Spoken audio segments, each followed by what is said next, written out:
Fala galera do Totem, começa agora mais um Totempero, o novo canal do Totem Vestibulares, o melhor tempero para a sua aprovação.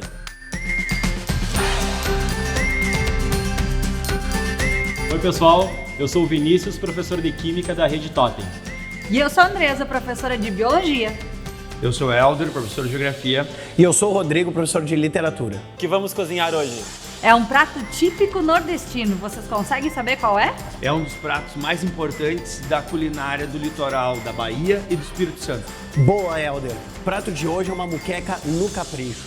Olá pessoal, hoje nós vamos fazer uma muqueca, que é um prato que traz bastante características históricas e geográficas. É vinda da colônia portuguesa com o nome de peixada. Porém, quando ela atinge Angola e especialmente o litoral brasileiro, ela ganha alguns ingredientes e esses ingredientes transformam a peixada no que hoje é conhecida como muqueca. Inclusive, a muqueca, ela tem algumas características bastante interessantes assim. Por exemplo, conta a história que 3 viajantes saíam da Bahia e foram em direção ao Rio de Janeiro. E ao chegarem mais ou menos na metade do caminho, eles sentiram muita fome e essa fome fez com que eles pescassem ali e pegassem alguns ingredientes que estavam à disposição. Como eles fizeram bastante comida, eles convidaram os nativos do lugar para comer isso. E aí, como eram 3 viajantes e os nativos eles gostaram muito dessa comida, eles disseram que tinha sido o Pai, o Filho e o Espírito Santo que tinha cozinhado para eles.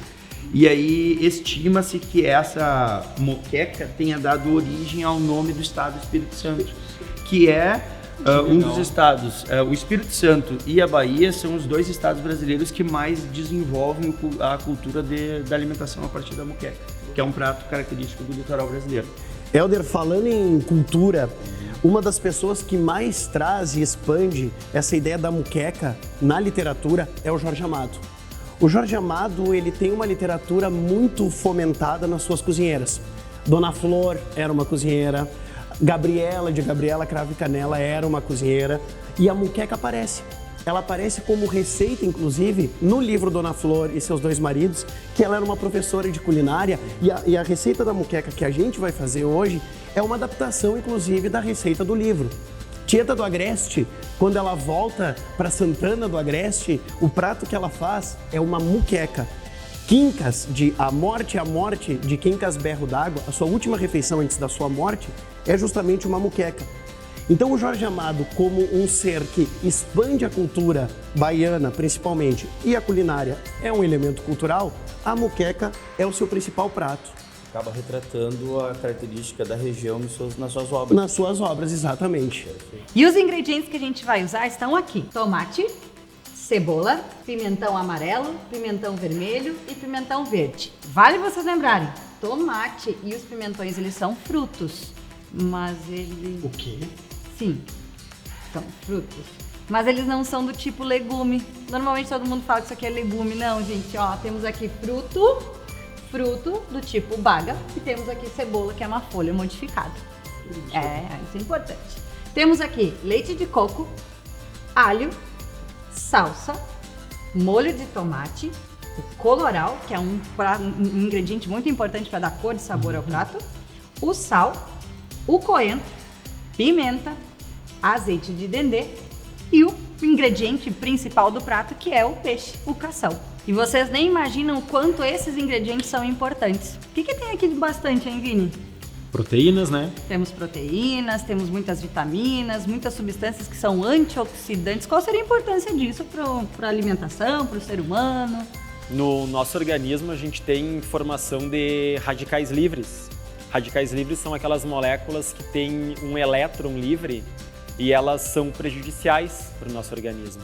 Então quando a gente faz a ingestão de alimentos que são ricos em antioxidantes, como por exemplo peixe, que tem zinco, como por exemplo tomate, que tem licopeno. Inclusive o licopeno é melhor absorvido quando a gente aquece o alimento, em especial o tomate.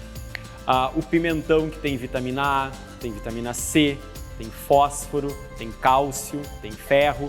Então esses antioxidantes são as moléculas opostas aos radicais livres, são moléculas positivas. Então elas têm o poder de anular esses radicais.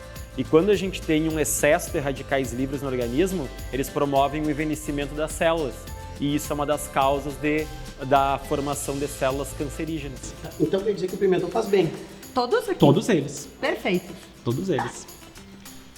Não é tão bem assim, né? Vou comer, tá vendo a panelinha aqui, ó? Ah, tá. Ele falou pra gente Entendi agora. cozinhar. Mas cru faz bem também. Tá, não, mas tu falou cozinhar. Nós estamos aqui pra cozinhar. Tó tempero, vai cozinhar. Bom, depois do alho, a gente inicia a montagem do prato a partir de camadas. A primeira camada é composta por cebola, né? Então a gente vai fazer uma primeira camada de cebola, Vai forrando o fundo. forrando o fundo da panela, né? Forrando o fundo da panela. Aqui a gente está usando uma panela de barro. Se tu não tiver uma panela de barro em casa, tu pode usar uma panela de ferro ou a panela que tiver, né? Depois da cebola, é interessante uma camada de pimentão, tá? Eu estou usando aqui o pimentão vermelho primeiro e depois do pimentão vermelho vou usar o amarelo. Tá E a bem gente colorido. pode brincar com as cores, exatamente, pode brincar com as cores. E, por fim, o pimentão verde, né? Então, observe, eu fiz uma camada de cebola, uma camada de pimentão vermelho, uma camada de pimentão amarelo e, finalmente, uma camada de pimentão verde. Com essa primeira camada feita, né, a gente pode adicionar o tomate e depois o peixe. Por que o tomate por último? Porque o tomate vai ajudar a compor o molho do prato, né? Vai deixar o prato bastante saboroso. O peixe, antes de colocar na panela, é importante salgar. Esse peixe a professora Andresa vai dar um suporte, né? Os dois ladinhos, né? Um peixe E aí, cartilaginoso, cação. peixe marinho, até porque estamos falando do litoral da Bahia e do Espírito Santo. Parente né? de tubarão, não vamos esquecer, né? Cação é parente de tubarão. Parente de tubarão. E é importante falar que esse prato é bem colorido, né? E quanto mais cores, mais vitaminas, mais Mais saboroso. saboroso, mais saudável, então. E aí a gente compôs, né, uma camada de todos os frutos que a professora Andresa acabou de nos explicar, que não são legumes, são frutos. A gente adiciona pimenta a gosto, né? Adiciona pimenta a gosto e também mais alguns temperos, que é o caso do colorau, que é composto, são sementes de urucum moída. É né? o mesmo material que os índios passam na pele para dar aquela coloração avermelhada, só que em pó. Eles usam ele mais líquido. E essa composição ajuda também a dar cor ao prato.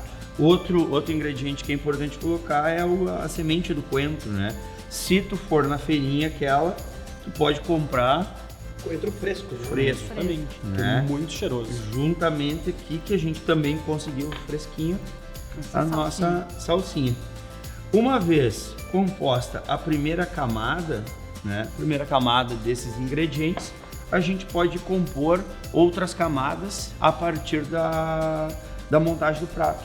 Outra camada de cebola, outra camada de pimentão e assim sucessivamente. Para dar corpo ao molho, se adicionam mais duas coisas ainda, que é o leite de coco e o extrato de tomate. O extrato de tomate, tu pode colocar ele já no início do prato. A partir de uma fervura, 5 minutos de fervura, tu adiciona o leite de coco. Uns 40 minutos fervendo mais ou menos, e aí já podemos passar para a parte final do prato. Que nós vamos elaborar um pirão também. Para fazer o pirão, a gente pega o caldo da muqueca, coloca numa panela, Olha o cheiro. Cheirinho de sucesso. coloca Cheiros. conforme a quantidade de pessoas para comer. Vai acrescentando a farinha e vai mexendo esse caldo, até dar bastante consistência e ficar bem cremoso. E tá aqui o nosso prato, 40 minutos depois, a muqueca servida com pirão e com arroz. Mais bonita que a da Dona Flor. E será que tá mais gostosa? Macré. Aqui, ó. Tá, Vinícius? Provou o pirão? É do Espírito Santo? Tá bom. Ah, não. Não. Sensacional. Show, gente. Tem que fazer. Gente, Galera, esperamos que vocês tenham curtido. Sigam acompanhando a gente por aqui e pelas redes sociais do Totem Vestibulares, beleza? E não se esqueçam, inscrevam-se no canal, deixem o seu like no vídeo e compartilhem com seus amigos. E se alguém tiver alguma dúvida, deixe o seu comentário. Esse foi o Tó Tempero. Aguardamos vocês no próximo vídeo.